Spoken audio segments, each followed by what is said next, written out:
யாத்திராகமம் 13:14 வசனம் சொல்லுது பாருங்களேன். பிற்காலத்தில் உன் குமாரன் இது என்ன என்று உன்னை கேட்டால் நீ அவனை நோக்கி ஒரு காரியம் சொல்லணும். அதுக்காகத்தான் சகோதரனே சகோதரி, ஆண்டவர் இவ்வளோ நேரம் நினச்சிப்பாரு நீ ஞாபகப்படுத்திக்கோ அப்படின்னு சொல்கிறாருன்னு சொன்னால் என்ன சொல்ல போகிறாருன்னா, நாளைக்கு ஒருத்தன் வருவான், அவன் உன் சந்ததி, அவன் உன் பிள்ளை, அவன் வந்து அப்பா என்னப்பா இது பைத்தியக்காரத்தனமாக செஞ்சு நிற்கிறீங்க, ஞாயிற்றுக்கிழமை அதுமா நீங்கள் கோயிலுக்கு போகணுமா, ஏன் என்னது ஜெபம் பண்ணணுமா, ஏன் உபவாசிக்கணுமா, ஏன் என்னது டெய்லி சாயங்காலம் உட்காந்து எல்லாரும் உட்காந்து ஜெபிக்கணுமா, ஏன் எதுக்கு ஜெபிக்கணும் அப்படின்னு கேட்டா, இல்லைப்பா எங்கள் தாத்தா சொன்னார், இல்லைப்பா எங்கள் பாட்டி சொன்னாங்க, எங்கள் அப்பாலாம் அந்த காலத்தில் நோ அந்த கதைலாம் வேணாம். இப்போது என்ன அல்லது நான் இப்போ நான் பெற்றோராக இருக்கிற நான் என் பிள்ளைகளுக்கு கற்றுக் கொடுக்க வேண்டிய ஒரு காரியம் இருக்கிறது, அதை ஞாபகப்படுத்தி கொள்ளணும் என்று சொல்லி ஆண்டவர் இங்கே சொல்லி கொடுக்கிறாரு. இன்னைக்கு நிறைய பெற்றோர்கள், நிறைய தகப்பன்மார்கள், நிறைய தாய்மார்கள் அந்த குடும்பத்தில் அந்த பிள்ளைங்க கிட்ட என்ன பேசுகிறாங்க, அங்கே சொத்து இருக்குது, இங்கே சொத்து இருக்குது, அங்கே பங்களா இருக்குது, இங்கே பங்களா இருக்குது, நான் அந்த படி படித்தேன் நீ இந்த படி படிக்கணும், நான் அந்த வேலை செஞ்சேன் நீ இந்த வேலை செய்யணும், அல்லது பாருங்க அங்கே நான் கடன் வாங்கியிருக்கிறேன், இங்கே கடன் வாங்கியிருக்கிறேன், இவங்கிட்ட கடன் வாங்கியிருக்கிறேன், இதை பற்றி தான் பேசின்னு இருக்கிறோம். உலகத்தில் இருக்கிற எல்லா பெற்றோர்களும், ஈவன்தோ ரட்சிக்கப்பட்ட பெற்றோர்களும். எந்த பெற்றோர்கள் தன்னுடைய பிள்ளைங்களை கூட்டு உட்கார வச்சு, பாருப்பா நான் இன்னைக்கு ரட்சிக்கப்பட்டு இருக்கிறேன், அப்பா இன்னைக்கு ஆசீர்வாதமாக இருக்கிறேன், நீ கேட்டோன்னே உனக்கு ஐஃபோன் வாங்கி தரேன், நீ கேட்டோன்னே உனக்கு ஆண்ட்ராய்டு ஃபோன் வாங்கி தரேன், நீ கேட்டோன்னே உனக்கு வந்து மெக்டொனால்டில் போயிட்டு வாங்கி கொடுக்குறேன், எல்லாம் வாங்கி கொடுக்குறேன், ஆனால் உங்கள் அப்பா அந்த வாழ்க்கையை அன்றைக்கி வாழலை. உங்கள் அப்பா அன்றைக்கி வறுமையில் இருந்தார், அன்றைக்கி கஷ்டத்தில் இருந்தார், உங்கள் அப்பா அன்றைக்கி தோல்வியில் இருந்தார், வேலை இல்லாமல் இருந்தார், உங்கள் அப்பா அன்றைக்கி வந்து ரொம்ப ஒரு ஏழ்மையான வாழ்க்கையை வாழ்ந்து கொண்டு இருந்தார். இந்த பிரான்ஸ் தேசத்துக்கு வரத்துக்கு ஒரு தகுதியும் நமக்கு கிடையாது. ஆனாலும் பாரு, கர்த்தர் கிருபையாய் கொண்டு வந்தார். இன்னைக்கு நான் வாழ்ந்து கொண்டிருக்கிற எல்லா வாழ்க்கைக்கும் பிரதானமான காரணம் என் தேவன் அப்படின்னு சொல்லி, அந்த தேவனை நம்முடைய பிள்ளைகளுக்கு நம்ம சொல்லி கொடுக்கணும் என்று சொல்லி அதை ஞாபகப்படுத்தணும். அதை ஞாபகப்படுத்தி நம்ம பிள்ளைகளுக்கு சொல்லி கொடுக்கணும். நீங்கள் நல்லா யோசனை பண்ணி பாருங்களேன். உண்மையாகவே இருதயத்தில் நீங்கள் கையை வச்சு சொன்னீங்கன்னா, உங்களுக்குள்ளே இருக்கிற விசுவாசம், உங்களுக்குள்ள தேவனை தேடக்கூடிய உணர்வு, உங்களுக்குள்ள வேதத்தை எடுத்து வாசிக்க வேண்டிய பழக்கம், நீங்க கர்த்தருக்கு பயப்படுகிறது போலவே உங்க பிள்ளைங்க இருக்கிறாங்களா? அப்படி இருந்தாங்கன்னா அந்த குடும்பம் ஆசீர்வதிக்கப்பட்டது. அந்த பெற்றோர் அந்த பிள்ளைகளுக்கு சொல்லி கொடுத்துருக்கிறாங்கன்னு அர்த்தம். பிள்ளைங்கள் இருக்கிறாங்க நிச்சயமா. பாருங்க, இந்த பிள்ளைகளுக்குள்ளலாம் விசுவாசம் இல்லைன்னு சொன்னா அவங்க சபைக்கு வர மாட்டாங்க. அவங்க ஒரு 3 மணி நேரத்தை அவங்களுடைய கோல்டன் டைம், இந்த சண்டே இந்த திமாஷ்லாம் வந்து அவங்களுடைய கோல்டன் டைம், அந்த டைம் எங்கள் சபைக்கு விசுவாசத்தில் இருக்கிறாங்க. ஆனால் உங்களுக்குள்ளே இருக்கிற விசுவாசம் இருக்கா? உங்களுக்குள்ளே இருக்கிற அந்த வாஞ்சை இருக்கா? உங்களுக்குள்ள சகோதரி ஜெபிக்கும்போது சொன்னாங்க, மானானது நீரோடையை அந்த வாஞ்சித்து உங்கள் பிள்ளைங்க என் பிள்ளைங்க சபைக்கு வராங்களா அப்படின்னு சொன்னால், வந்தாங்கன்னு சொன்னால் அந்த பெற்றோரை தேவன் பார்க்கிற விதம் வேற, வரலன்னு சொன்னா அந்த பெற்றோரை பார்க்கக்கூடிய விதம் வேற. அப்ப தேவன் சொல்றார், நீ நினைச்சு பார்க்காம போயிட்ட, நீ ஞாபகப்படுத்தாம போயிட்ட, உன் பிள்ளைகளுக்கு நீ எல்லாத்தையும் சொல்லி கொடுத்த, உன் பிள்ளைகளுக்கு எல்லாத்தையும் வாங்கி கொடுத்த, உன் பிள்ளைகளுக்கு நீ எல்லாத்தையும் காட்டி கொடுத்தனா அந்த அர்த்தம் இல்லை, இது செய்யணும், இப்படிதான் செய்யணும், இப்படிலாம் செய்யணும் என்று சொல்லி அந்த முறைமைகளை நீ காட்டி கொடுத்த. என்ன உன் பிள்ளைங்களுக்கு சொல்லி கொடுத்தீங்களா? யோசனை பண்ணி பாருங்க. யூதர்கள் ஆண்டவர் சொன்னாரு, இதை வருஷந்தோறும் நினைவுபடுத்தணும் அப்படின்னு சொன்ன உடனே யூதர்கள் பாருங்க, அவங்களுடைய இரவு உணவு வந்து மாலை 6 மணி. அவங்க 6 மணிக்கு சாப்பிடுவாங்க. தகப்பன் தான் சாப்பாடு பரிமாறுவார், தாய் பரிமாற மாட்டாங்க. சமைக்கிறது ரெடி பண்ணது எல்லாமே தாய் எல்லாம் செஞ்சாலும் யூதர்கள் முறைப்படி எல்லாரும் குடும்பமாக உட்காந்து டேபிளில் உட்காந்து இருப்பாங்க. குடும்பத்தினுடைய தலைவன், ஒருவேளை இப்போ எங்கள் அப்பா இருந்தாருன்னா அவர், அந்த குடும்பத்தில் யார் மூத்தவர் யார் தலைவரும் அவர் தான் அந்த ரொட்டியை எடுத்து அவர் தான் எடுத்து பரிமாறுவார். அப்படி பரிமாறும் பொழுது அவங்க சினிமா கதையை பேச மாட்டாங்க, வீண் கதையை பேச மாட்டாங்க, குறைவானதை பேச மாட்டாங்க, கெட்டதை பேச மாட்டாங்க. அப்போ அந்த ஊர் சொல்லுவாராம், ஒரு சங்கீதத்தினுடைய நினைவு கூறுதலுக்காக சங்கீதங்கள் சிலது இருக்கிறது. எருசலேமுக்கு ஆலயத்துக்கு ஏறும்போது நினைவு கூடுதலாக கொள்ளப்பட்ட பாடல். அந்த பாடலை சொல்லிக்கொண்டே அவர் அந்த பிள்ளைகளுக்கு சாப்பாடு போடுவாராம். அந்த பிள்ளைகள் அந்த வார்த்தைகளை கேட்டுக்கொண்டே சாப்பிடும். இப்போ பரிமாறிட்ட பிறகு சாப்பிடும் போது ஒரு பிள்ளை அது ஒரு கேள்வி கேட்கும், ஏன் இதை நான் செய்யணும்?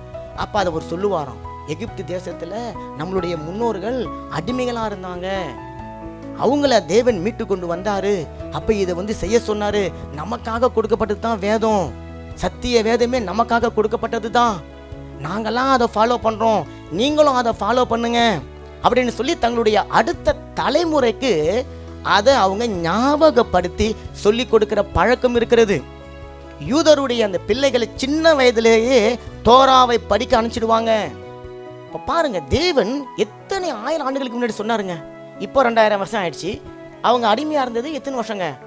இன்னிலேருந்து கிட்டத்தட்ட ஒரு 6000 ஆண்டுகளுக்கு முன்பாக தேவன் யாரோ இஸ்ரவேல் இவங்களுடைய கோத்திரத்தில் பிறந்த யாருக்கோ சொன்னதை இன்னைக்கு வரைக்கும் ஒரு யூதன் செய்யறான் அப்படின்னு சொன்னா, அவன் நல்லவன் அவன் கெட்டவன், அவன் வேதத்தின் பிரகாரம் வாழலாம், அதை பத்திலாம் நம்ம பார்க்கல. இப்ப அதை பத்தி பார்க்கல. அவன் தேவனுடைய கட்டளைக்கு அவன் கீழ்ப்படிஞ்சிருக்கிறானே, தன்னுடைய பிள்ளைகளுக்கு சொல்லி கொடுக்கறானே. இப்ப பாருங்க, இன்னைக்கு இங்க இருக்கிற எல்லா பெற்றோர்களும் உங்க பிள்ளைகளுக்கு நீங்க எப்படி ரட்சிக்கப்பட்டீங்கன்னு சொல்லி கொடுத்துருக்கீங்களா? நீங்க எப்படி இருந்தீங்க, உங்களை தேவன் ரட்சித்தாருன்னு சொல்லி கொடுத்துருக்கீங்களா?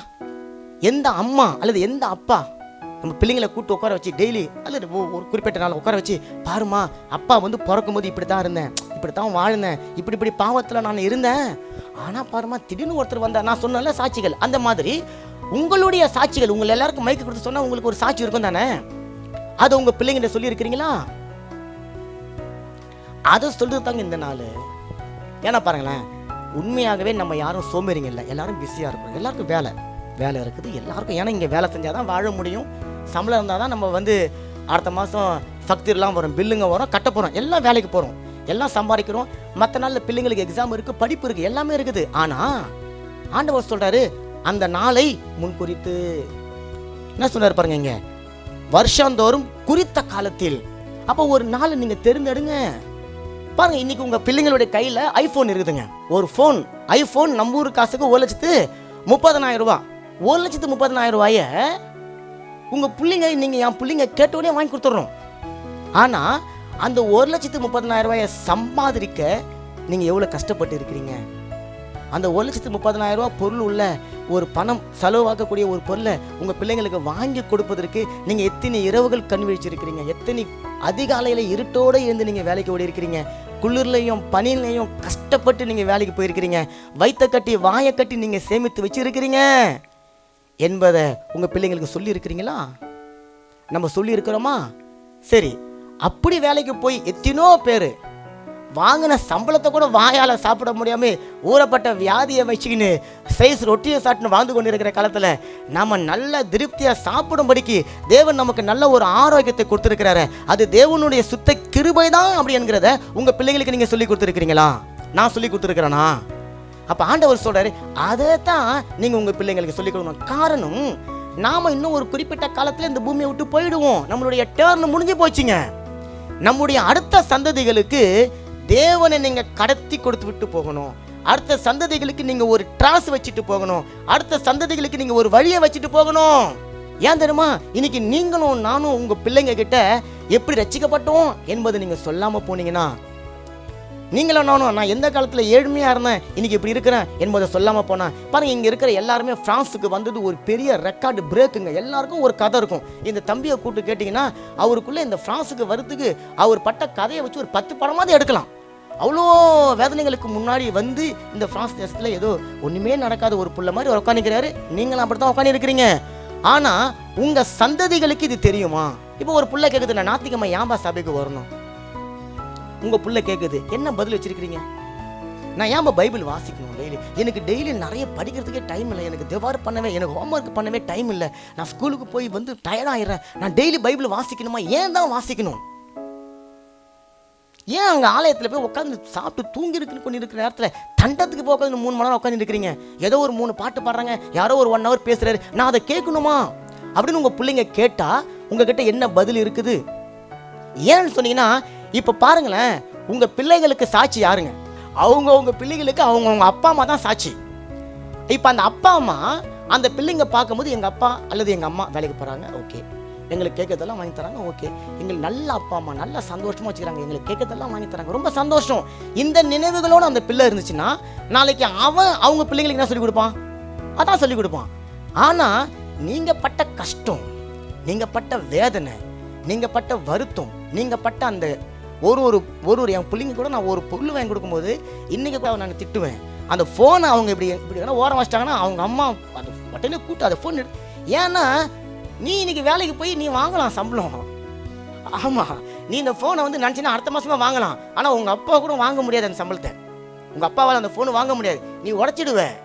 ஆனால் திரும்ப அதை வாங்க முடியாது. அப்போ அதனுடைய அருமை உனக்கு தெரியணும்.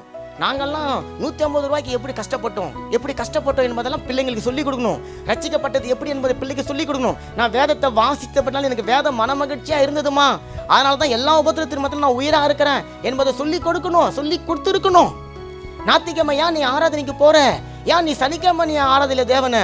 வேதம் வந்து சனிக்கிழமை தானே ஆராதிக்க சொல்லுது, நீ எதுக்கு ஞாயிற்றுக்கிழமை போற? இல்லை, எங்களுக்கு இடம் கிடைக்குது, ஞாயிற்றுக்கிழமை தான் கிடைக்குது, நாங்கள் அதனால தான் ஆராதிக்க போகிறோம். கிடையாது, பதில் அது இல்லை. ஏன் ஞாயிற்றுக்கிழமை ஆராதிக்கணும் அதை சொல்லணும். நான் என்ன சொல்றது போல தான் 7 நாளில் பாஸ்ட் வந்து உங்களுக்கு 1 hour தான். பாஸ்ட் 1 மணி நேரம் சொல்றது என்னங்க சொல்லிக் கொடுக்க முடியும்? 1 hour தாங்க சொல்லிக் கொடுக்குறாருங்க. மீதி இருக்கிற நேரத்தில் நீங்கள் தாங்க வேதத்தை எடுத்து வாசிக்கணும், நீங்கள் தாங்க பிள்ளைங்களுக்கு சொல்லிக் கொடுக்கணும், நீங்கள் தான் பிள்ளைங்களுக்கு கற்றுக் கொடுக்கணும். அல்ஜிப்ரா சொல்லிக் கொடுக்குறோம், அந்த கம்ப்யூட்டர் சொல்லிக் கொடுக்குறோம், ஸ்போர்ட்ஸ் சொல்லிக் கொடுக்குறோம், மியூசிக் சொல்லிக் கொடுக்குறோம், எல்லாமே பிள்ளைங்களுக்கு சொல்லிக் கொடுங்க, நல்லது. அது கூட வேதத்தை சொல்லிக் கொடுங்க. ஏன் அப்படின்னு கேட்டிங்கன்னா ஆண்டவர் சொல்கிறாரு, பிற்காலத்தில் உள்ள குமாரன் இது என்ன என்று சொல்லி உன்னை தான் கேட்பான்.